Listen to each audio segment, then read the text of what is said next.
going, friends? I don't really have a huge plan for this episode. You can see I'm in my office here at church and still working on filling all that up. But one of the topics I've been thinking about a lot as I've been preaching through the Book of Revelation is multifold. So one thing I've been wondering about, and welcome if you're new to the channel. I'm Nick. I'm a pastor here in Los Angeles and a theology nerd. But one of the things I've been thinking a lot about is kind of the role of politics and theology. So it's, thousand foot view, right?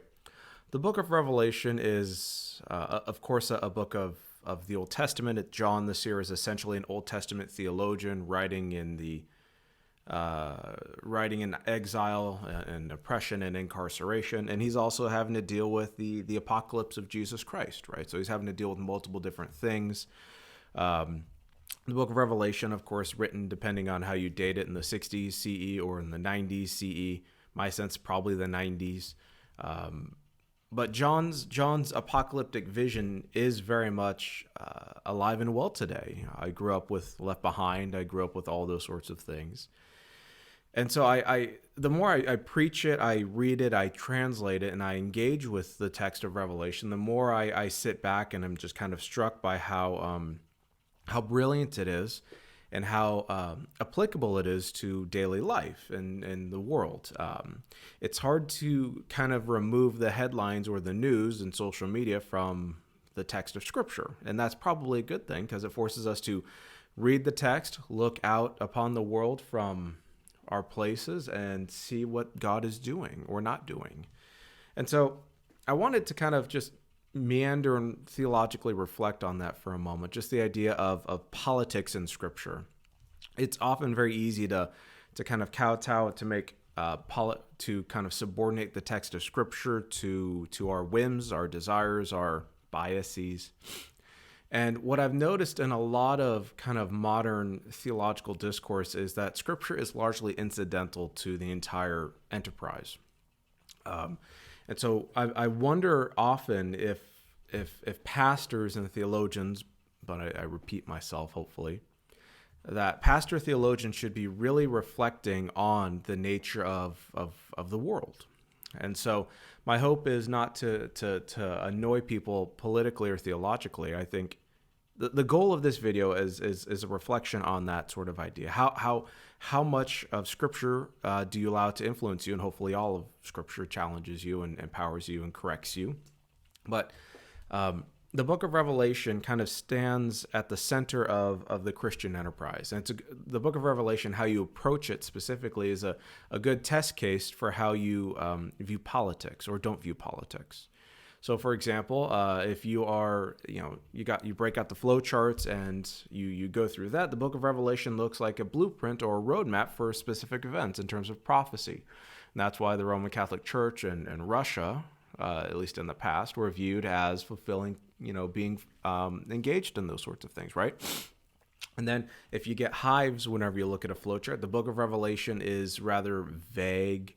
It's rather more like a Lord of the Rings. It's allegorical. It has no teeth, we might say. And so it's interesting kind of being where I am and where I've thought about the Book of Revelation. So maybe this video will just be an introduction to how to think about the Book of Revelation. Maybe we'll call it that. Is that you have an incarcerated Old Testament theologian living in probably the 90s during Domitian's reign, or probably towards the end of it, towards the end of the close of the first century, writing in exile on Patmos after having experienced a grand visionary, as the text in chapter 1, verse 10 says, in the Spirit on the Lord's day, having a grand, horrifying vision of kind of human history. And I think the Book of Revelation, at its heart, is kind of an apocalypse of hope. The Book of Revelation is an apocalypse of hope, and because our hope is built on nothing less than Jesus' blood and righteousness, as a famous hymn goes. But I think for us as Christians and as theologians and as pastors, the Book of Revelation is an apocalypse of hope, but it's also a commentary. And what I mean by that, it's a commentary on human history. And by commentary, I don't just mean kind of offering statements about it, kind of all of that. I think it's also an interpretation of human history. And that includes vindication and condemnation. So the book of Revelation is an apocalypse of hope, but it's also a condemnation and vindication on human events and human history and human discourse. And so that is why John can look at the beasts, the false prophets, Babylon, and all these great massive empires and entities and economies and ideologies and see patterns of history throughout that, how God has been at work, how sin and Satan are at work, how there's a sense of supernatural evil in the world that seems to have infected kind of human discourse, but not just human discourse, ideologies, politics, policies. It wasn't long ago, for example, that here in the United States, we were lynching people of a certain race. That's not that long ago, if you actually think about it, less than 100 years. And so you can look at kind of the big picture of that, but also the idea that Revelation is a commentary on human history or an indictment of it should give all of us a great deal of pause in how we interpret it. And so rather than thinking about flowcharts or Apache helicopters or stuff like that, maybe we need to be reflective of human history. And so, for example, the great events in human history we can think of, for example, great in the sense of impactful, not in terms of moral quality. You would think of something like the Nazi regime, right, in the 40s and in the late 30s, 40s, and 40s. And you've got World War II and all of that. And so you think about those, and it's like you have churches in the midst of that. You have churches that capitulated to the Nazis, and you have churches that were the confessing church. Ernst Käsemann, Bart Bonhoeffer, who stood against the regime, the state. And so you begin to think, how you read Revelation often is an indicator of your status or your position in society. And I mean that in the sense of if you're like me and you grew up, I wouldn't say poor is not the right word, but, lower middle class, you think about the state differently. You think about economics differently. It's not to say it's right or wrong. I'm not making a moral claim, but you do view things differently. If you're an African American man or woman and you've seen horrible degradation, you have an entire history and legacy of the past kind of wrapped up in American history, or you're an indigenous person, you view things differently, because you have history, and history kind of has formed you like your parents formed you. And so if the book of Revelation and John the seer's vision is a commentary and an indictment on human history, then it's an indictment on us as the church as well. Specifically, chapters 2 and 3, you have the letters to the churches, and you have all of this sort of material where John, with the exception of maybe 2 churches, has words for the Church of Jesus Christ.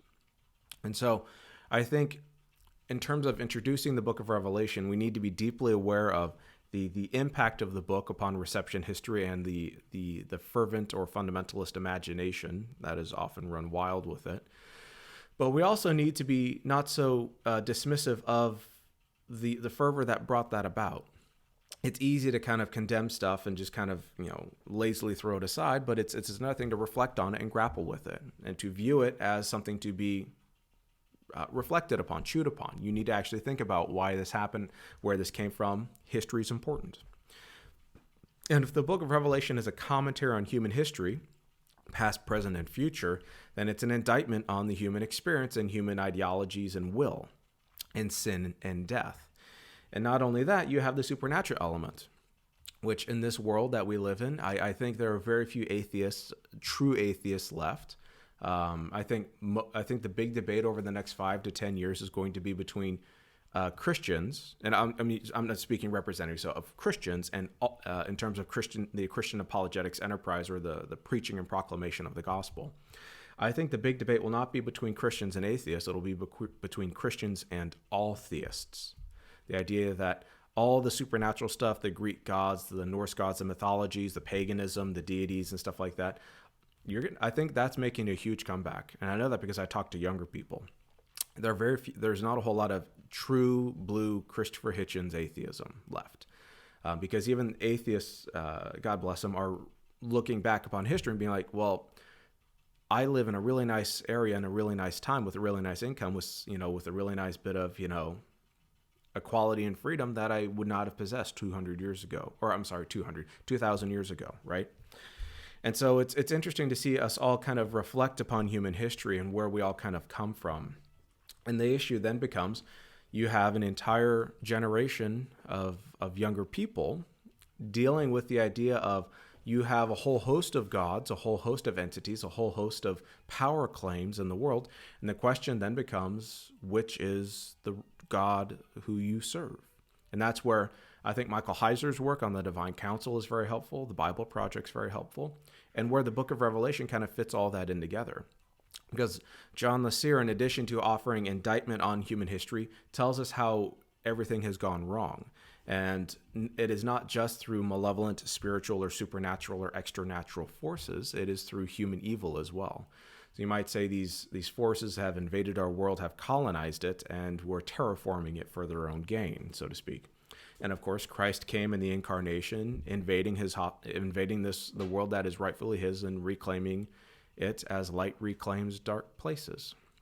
And so you begin to see, if you have a more cosmic or apocalyptic understanding of the gospel, and a wider view of sin and death and power, then the book of Revelation comes to life, because then it's not just an old mythological story, or it's not about flowcharts. It's about God's ultimate character and power to rule the world that is rightfully his. And so that'll preach to younger people who are struggling with multiple power claims and different gods and different entities. It'll play to those who think we should separate politics from the gospel, as if you could even do that. And it challenges individualism and collectivism. It challenges individuals who think they just sprang up out of existence as a tabula rasa with no history or baggage to wherever they come from. And it challenges collectivists to also recognize that it's not just about the group, it's about the person within the group as well, and his or her individual needs. Bearing one another's burdens assumes both collective or corporate and individual. And the church is comprised of both. We're a body with many members, is kind of Paul's major, most profound metaphor. And so if we're just introducing the book of Revelation, just in that sense, it's a book that is political, because it charges, it condemns and eviscerates human history, helps us interpret it and understand it in terms of moral categories, in terms of cosmological and apocalyptic categories, and you don't need flowcharts for that. But it also shows us about the cycles or the epicycles of history. And ultimately, history will ultimately merge into what God desires when he eventually, and on his own time, annihilates evil, sin, and death for good. And we don't have to deal with this anymore. But until then, we need to understand history. We need to understand where we come from, how we got here, and through the working of the gospel, figure out where we're going. Because I don't know about you, but we say the Lord's Prayer here at my church. And it includes the phrase, your kingdom come, your will be done on earth as it is in heaven. And so we need to be deeply, I would argue, reflective of history, where we come from, and what the purpose of God is in the world. After all, we worship a crucified Jewish Messiah who looks very weak by Greco-Roman or modern standards. You know, he lost, didn't he? And it's like, well, no, he died, but he didn't lose. And he is resurrected on high.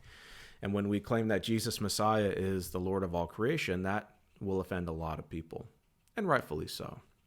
But hopefully this at least kind of challenges us a bit out of our stupor when it comes to the book of Revelation, how it's not just about flowcharts, it's not about locusts, it's not about left behind or anything like that. It is a apocalyptic vision of hope centered on God's reclamation project in destroying Satan, evil, and death, and saving people out of sin.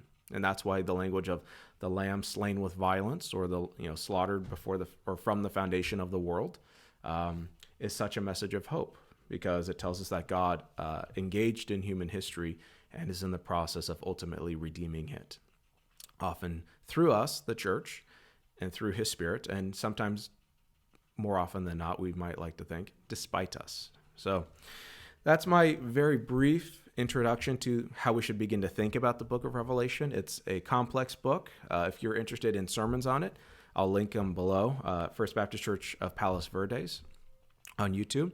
The sermons usually begin about at between the 20 and 30 minute mark, depending on worship and the hymns that are being sung. And we're going verse by verse, word by word if we need to. And hopefully that's of interest to you. But the Lord bless you. The Lord keep you. May his face shine upon you. If you're down with supporting this little channel, we have a Patreon. Feel free to kick into that. But most of all, just like, share, and subscribe. That helps the channel out, apparently, algorithmically. Share the video in your groups that you hang out with. And above all, just know that Jesus Christ is the apocalyptic Lord of all creation who is setting the captives free. And that's our calling too. So God bless, take care, and see you when the next video pops up.